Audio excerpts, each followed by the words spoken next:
आजकाल मम्मीने आनंदीला रागवलं की आनंदी डिरेक्ट माझ्याकडे येते, कारण तिला ऑप्शन म्हणून मी मिळालेली असते. तर प्रत्येक गोष्टीची कंप्लेंट ती माझ्याकडे करायला येते. त्यानंतर तिला काही पाहिजे असेल तर ती लाडीगोडी पण मस्त छान लावते. बघा इथे मस्त माझ्या ना पप्प्या झप्प्या घेणं चालू आहे. तर हे कशासाठी होतं, तर हे तिला एक काम करून घ्यायचं होतं माझ्याकडनं, त्यासाठी एवढं पप्पी देणं चालू होतं. तर ते काम कोणतं, तर ते काम होतं की तिला नेल पेंट लावून पाहिजे होतं पायाला, हाताला वगैरे. मग मी तिला नेल पेंट पायाला लावून दिलं, पण ना तिचं चालू होतं की मला हाताला पण लावून दे. पण मी तिला हाताला लावून देत नव्हती, कारण तिच्या हाताची कंडिशन बघा कशी आहे.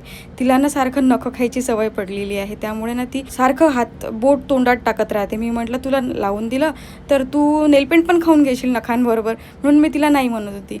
पण मग तिनं खूप माझ्या मागे लागली, दे ना जीजी लावून, दे ना जीजी लावून, प्लीज ना प्लीज ना. म्हणून मी तिच्याकडनं हे प्रॉमिस घेतलं होतं की तू यानंतर तोंडात बोट टाकणार नाही, तरच मी तुला नेलपेंट लावून देईल. तर तिने ते प्रॉमिस तर दिलं, पण बघूया आता किती प्रॉमिस ते पाडते ते. त्यानंतर तिला असं छानसं नेलपेंट लावून दिलं आणि इथे आमचा हा शो ऑफ चालू होता की बघ मी किती छान दिसते आता हातांना नेलपेंट लावल्यानंतर, असं सगळं चालू होतं. त्यानंतर ह्या तिघींना हायड अँड सीक खेळायचं होतं.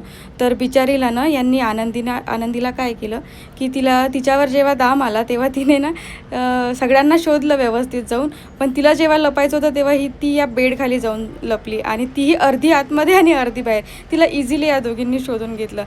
त्यानंतर संध्याकाळच्या वेळेला ना राणी तिच्या काही गोष्टी सांगत होती की ती घरी कशी करते, क्रीम वेस्ट करते, पावडर वेस्ट करते. आणि ती सांगत होती तर तिला आणखीनच मजा वाटत होती. ती म्हणत होती हो मम्मी खरंच सांगत आहे, मम्मी खोटं नाही बोलत आहे काही, मी तर अशीच करते घरी. बरं आज संध्याकाळी होता इडलींचा बेत, त्यामुळे इडल्यांचा ड्युटी आम्ही डिवाईड केलेली होती. सांबार बनवण्याची ड्युटी माझ्याकडे होती, खोबऱ्याची चटणी बनवण्याची ड्युटी राणीकडे होती आणि इडल्या मम्मी बनवणार होती, कारण आमच्या ह्या तिघींच्या स्पेशालिटीज आहेत. मी सांबार छान बनवते आणि ती खोबऱ्याची चटणी छान बनवते.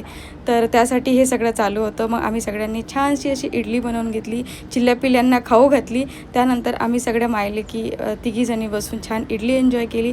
तर असा होता माझा आजचा दिवस. तुम्हाला कसा वाटला प्लीज सांगा आणि भेटूया नेक्स्ट व्हिडिओमध्ये. तोपर्यंत बाय बाय.